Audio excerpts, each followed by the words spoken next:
today's voter turnout. Columbia election workers say today ran pretty smoothly. Now, there were no long lines, and as far as the polling machines, they were working just fine. Tonight, I am here at the Heidelberg, where a group called Boone County for Liberty is holding a watch party. Now, the group is against Propositions 1 and 2, and they say, regardless of the votes tonight, that they can create conversation about infrastructure and disrepair and how they can better fund these types of projects. The end of winter can't come soon enough for many of us, but it's not over yet. KOMU8's Jasmine Dell joins us with a look at the dangers of walking on or around ice. Jasmine. Just this past weekend, there was one accident involving ice where 3 children fell into a pond near their home. They were rushed to the hospital and one of them died. That's just a tough reminder of how unstable the ice can be during this time of year. And the Missouri State Highway Patrol is emphasizing the importance of ice safety right now. Governor Nixon talked about Nicole Galloway's qualifications before introducing her as the new state auditor. Salvage on State Route Y. That's where KOMU8's Jasmine Dell joins us live with the latest details. I'm live here in Gasconade County, where at about 5 this evening, the search was called off. Now, there are 4 people in custody right now, and the 5th is still on the run. Authorities say the suspect's name is Matthew Schmidt. 4 people are in custody being questioned tonight. 1 is on the run after a car was reported stolen. Good evening, I'm Brittany Pieper. And I'm Jim Reek. Thanks for joining us today. Troopers from the Highway Patrol, Gasconade Sheriff's deputies, and Owensville Police were all on the hunt for the man who ran away. KOMU8's Jasmine Dell was live on the scene at 5 and 6. Now she is here in the studio with the latest details. For hours this afternoon, there was a large-scale search underway with officers using a helicopter and dogs to help look. This is the suspect still on the run tonight, Matthew Schmidt. He's wanted in connection with today's stolen car chase. About 20 officers were searching for a suspect on the run in a wooded area near Miller's Auto Salvage on State Route Y until about 5 today.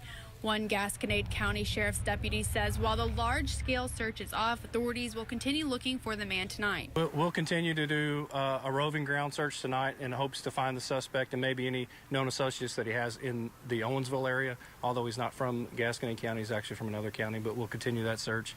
We're going to now start interviewing suspects regarding their involvement in this stolen vehicle, and then we'll go from there. We spoke to a witness at the auto salvage shop who told us they saw a man bring a vehicle to a salvage yard. That witness ran the vehicle's VIN number and it came back as stolen.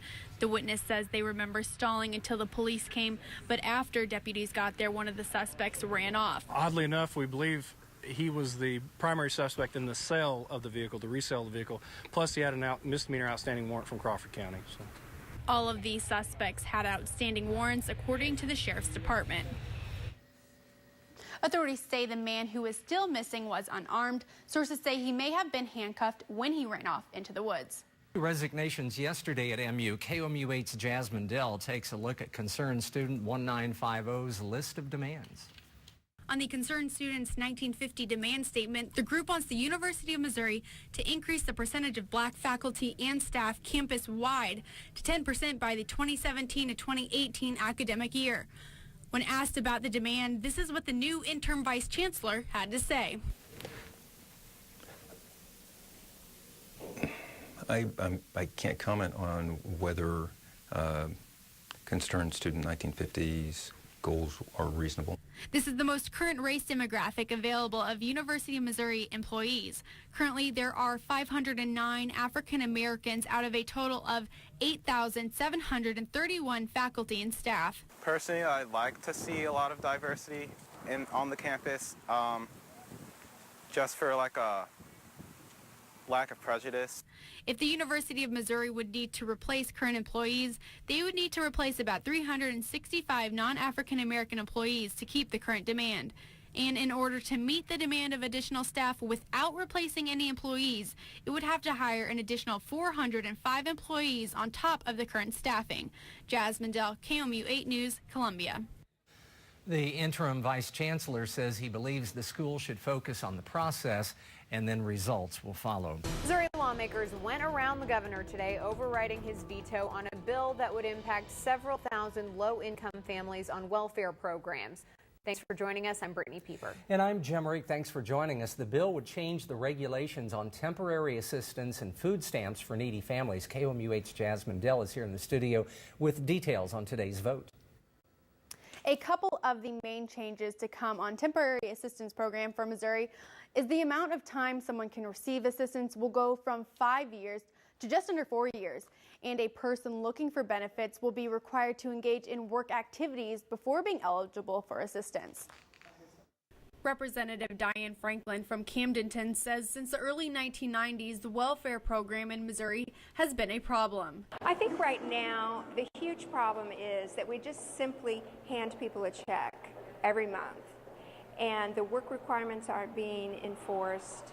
I don't think a lot of people understand what it takes to be on the program as far as working toward getting a job.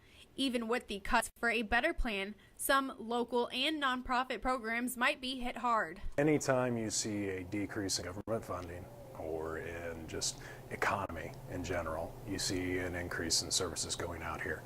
It's kind of an inverse business model. We get more customers and less income coming in as things like that happen. So yeah, definitely we'll see an impact of anything that gets ratcheted back as far as government funding. The act will go into effect on August 28th, but some things like the time limit for benefits won't change until January 1st of next year.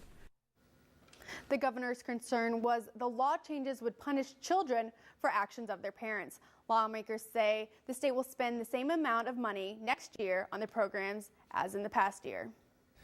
The Columbia Police Department is on high alert because of a recent rise in burglaries the past few weeks. They want you to also be on high alert. Good evening, I'm Brittany Pieper. And I'm Jim Reek. Thanks for joining us. The department is reaching out to the community to lock doors and secure your property before leaving for spring break. KOMU8's Jasmine Dell is live on the south side of town.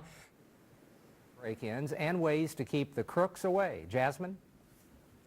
I'm standing here by Nifong and Bearfield, where in the past 2 weeks there have been 4 break-ins and a few more in the south part of town.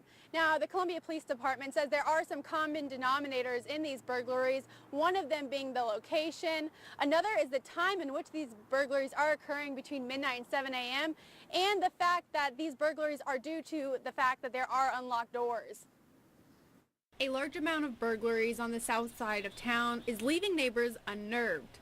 It made me a little unnerved. It wasn't something I'd really like, especially if you're sitting down doing homework and somebody comes barging through the front door. Just you feel like the neighborhood's a lot safer than that. So I don't know really what the deal was, but it wasn't good.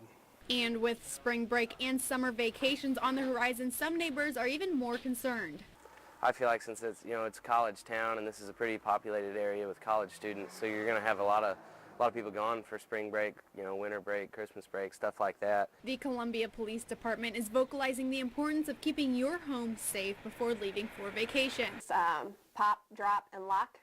That's kind of what we're really pressing for the community, especially students, to be conscientious of. Again, pop your lights on. Make sure that your home has the appearance that someone is home. It asks that you drop your blinds or your shades over all windows. That includes the windows that you may have in your garage area. And then lock all of your doors and windows. Neighbors here plan to do those things, but you can't prevent everything. But other than just making sure everything's locked, kind of double checking when you leave, I don't know what else you're going to do really. If they're going to get in, they're going to get in, but just try to limit what they can take, I guess. To see where the closest burglaries are to your home, go to KOMU.com. Reporting live in Columbia, Jasmine Dell, KOMU 8 News. 34. Not quite. Higher. 107. That's way bigger than I was expecting. It's kind of scary, actually. That's the number of incidents cars and trucks owned by the City of Columbia were involved in last fiscal year. And most of the city vehicles getting into incidents are not emergency vehicles. It's Public Works. I'm not surprised that a lot of the accidents, occur in the departments where those staff are basically driving 8, 10, 12 hours a day. Columbia spent more than $500 grand paying for city vehicle-involved crashes that year. Columbia's Public Works Department was responsible for 87% of that total. Out of 107 city vehicle incidents, 61 of them came from the Public Works Department, which is 57%. police had 24 incidents, making it 22%, and 21% were the other departments. Compared to other areas during that year, Columbia had more than other cities we talked to.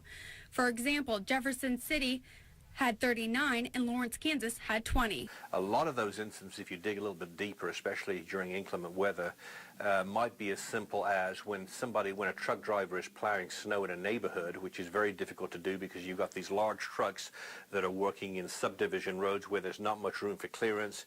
I dug a little deeper into the police reports and searched for the most expensive claims from the Public Works Department last year. And what I found seemed to match what the deputy city manager was saying. Truck drivers plowing snow in a neighborhood like the one I'm currently standing at. Now, I have a police report from last year of a snowplow hitting 5 cars right in this neighborhood, having a claim value of a little over $15,000. Looking ahead, the city plans to continue using a simulator the police and other departments train on to drive safely. The more types of that training that we can offer, I think will hopefully bring some of those numbers down in the future.